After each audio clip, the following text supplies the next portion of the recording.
राधे राधे। आप सबका स्वागत है मेरे चैनल में।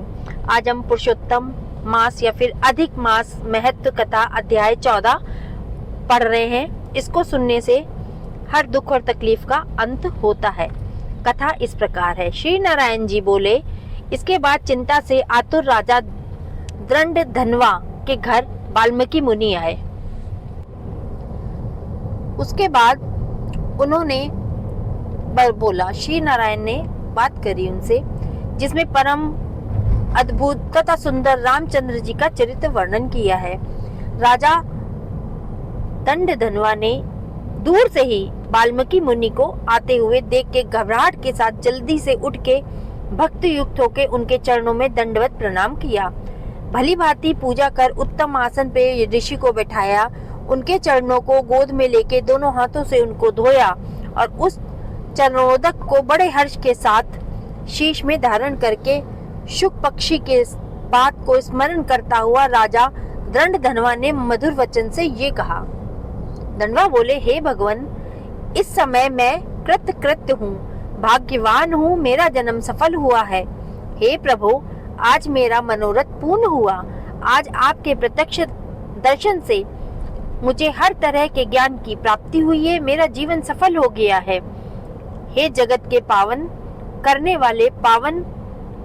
वाले इंसानों को आज मैं आपके भाग्य का क्या वर्णन करूं। श्री नारायण बोले, इस तरह वाल्मीकि मुनि को कह के वह राजा मौन हो गए और वाल्मीकि मुनि उस राजा को विनय युक्त देख के बड़े ही प्रसन्न हुए और जनता को आनंदित करते हुए बोले कि हे नृप श्रेष्ठ, ठीक है, तुम में उक्त प्रकार की सब बातों का होना संभव है। हे राजन, तुम चिंता से आतुर क्यों हो? सो सब मन की बात कहो। ऐसा मालूम पड़ता है कि तुम्हारी कुछ कहने की इच्छा है, इसीलिए हे महामते, बोलो क्या कहना चाहते हो। राजा दंडधनवा बोले, आपके चरण कमलों की कृपा से हमेशा सुख है, परंतु हे विद्वान पुरुष, हमारे हृदय में एक बड़ा ही संदेह है। वन में होने वाले शुक पक्षी के मुख से निकले हुए वाण के समान उस वचन को दूर करें। किसी समय मैं शिकार खेलने के लिए गहन वन में निकल गया। वहां भ्रमण करता हुआ मैं एक तालाब के पास गया। उसका मैंने जल पिया और बाद में थकावट दूर करने के लिए एक बड़े से वट वृक्ष के नीचे मैं बैठ गया। अत्यंत घनी और सुंदर छाया वाले और मन एवं नेत्र को आनंद देने वाले उस वृक्ष पे बैठे हुए सुंदर शुक पक्षी को देखा।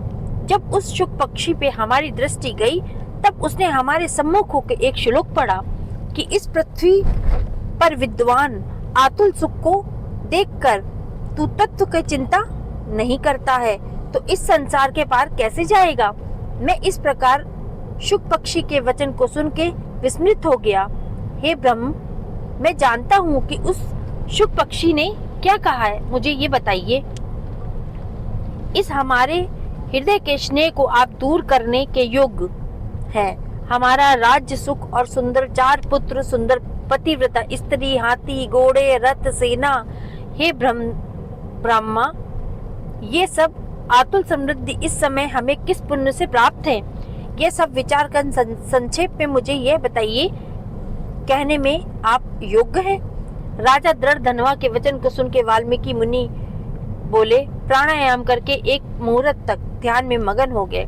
हाथ में खुले हुए आंवला के फल के समान विश्व समान के भूत विश्वत और वो वर्तमान विषय है, उनको हृदय में समाधि के बल से जानकर और निश्चय ही कर राजा से बोले। ऋषि मुनि बोले, हे राजाओं में श्रेष्ठ, अपने पूर्व जन्म का चित्रण तुम सुनो। हे राजेंद्र, पूर्व जन्म में आप द्रविड़ देश के ताम्रपणी नदी के किनारे वास करने वाले सुदेव नामक ब्राह्मण थे। धार्मिक, सत्यवादी, जो मिल जाए उसमें प्रसन्न, उतने में ही संतोष करने वाले, वेदा ध्यान में संपन्न, विष्णु भक्ति में परायण रहा करते थे। आपने अग्निहोत्र आदि यज्ञों के द्वारा भगवान हरि को प्रसन्न किया था। इस प्रकार रहते हुए तुम्हारी गुणवती स्त्री थी। वे गौतम ऋषि की सुंदर कन्या गौतमी नाम से प्रसिद्ध शंकर की सेवा में तत्पर पार्वती के समान तुम्हारी प्रेम से सेवा करती थी। गृहस्थ आश्रम धर्म से धर्म पूर्वक वास करते बहुत समय बीत गया परंतु तुम्हें कोई संतान नहीं थी। एक दिन अपने स्त्री से सेवित आसन पे बैठा हुआ दुखी ब्राह्मण गदगद स्वर से बोला, हे सुंदरी, संसार के पुत्र से बढ़ के कोई दूसरा सुख नहीं है और तपदान से उत्पन्न पुण्य दूसरे लोक में सुख देने वाला होता है। शुद्ध वंश में होने वाली संतान इस लोक में तथा परलोक में कल्याण कराने वाली होती है। उस श्रेष्ठ पुत्र के ना मिलने से मेरा जीवन निष्फल है। ना तो मैंने पुत्र को प्रेम किया है, ना ही वेद पढ़ने के लिए सोने से उसको जगाया है, ना ही उसका विवाह किया है। इसीलिए मेरा जन्म व्यर्थ में चला गया। अभी मेरी मृत्यु हो, मेरे को आयुष्य प्रिय नहीं है। इस प्रकार अपनी प्रिय पति के वचन सुन के स्त्री गौतमी खिन्न मन से हो गई। बाद में धैर्य धारण करती हुई प्रिय वचन बोलने में चतुर, प्रिय पति के प्रेम में मग्न वह स्त्री अपने पति को समझाने के लिए सुंदर वचन बोलती है। गौतमी बोलती, हे प्राणेश्वर, अब इस तरह तुच्छ वचनों को ना कहिए। आपके समान भगवत भक्त विद्वान लोग मोह को प्राप्त नहीं होते हैं। हे विभो, आप सत्य धर्म में तत्पर रहने वाले हो। आपने स्वर्ग को जीत लिया है। हे सुवत्र अर्थात हे सुंदर व्रत करने वाले, आप जैसे ज्ञानी को पुत्र से सुख की प्राप्ति कैसी, अर्थात ज्ञानी पुरुष पुत्रों से होने वाले सुख की इच्छा नहीं करते हैं। हे ब्रह्म, परंतु चित्रकेतु नामक राजा पुत्र शोक में संतप्त हुआ। तब नारद और अंगिरा ऋषि के आने पर पुत्र शोक से मुक्त हो संसार से उद्धार को प्राप्त हुआ। इसी प्रकार राजा अंगवेन नामक दुष्ट पुत्र के कारण रात्रि के समय वन में चला गया। इसी तरह हे स्वामी, आपको भी संतान दुख देने वाली होगी। फिर भी हे तपोधन, यदि आपको सत्य पुत्र की लालसा है तो प्रसन्नता से जगत के नाथ समस्त अर्थों के दाता हरि भगवान की आराधना करें। पहले संख्याचार्य कदम ऋषि ने जिसकी आराधना करके पुत्र प्राप्ति की थी, जो कि पुत्र योगियों में श्रेष्ठ कपिल देव नाम से प्रसिद्ध हुए थे। ब्राह्मण श्रेष्ठ इस प्रकार अपनी धर्म पत्नी के वचन सुन के और निश्चय करके उस अपनी गौतमी स्त्री के साथ ताम्रपणी नदी के तट पे गया।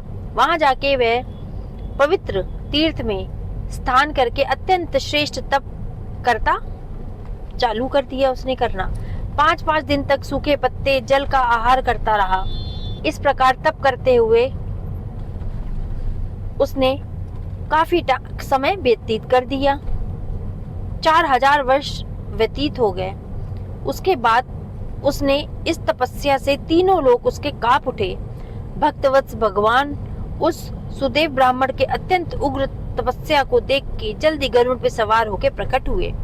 श्री नारायण बोले, नवीन मेघ के समान जगत की रक्षा करने में समर्थ 4 भुजा वाले प्रसन्न मुख मुरारी को देखकर सुदेव शर्मा ब्राह्मण हर्ष के साथ मुकुंद भगवान को प्रणाम करते हुए बोले, इति श्री ब्रह्म नारायणे पुराणे पुरुषोत्तम मास महात्म्ये चतुर्दशो अध्याय। यहीं पे अध्याय 14 समाप्त होता है। आप सबको अगर मेरा चैनल पसंद आया हो तो इसको लाइक, शेयर और सब्सक्राइब करिएगा। ओम नमो भगवते वासुदेवाय।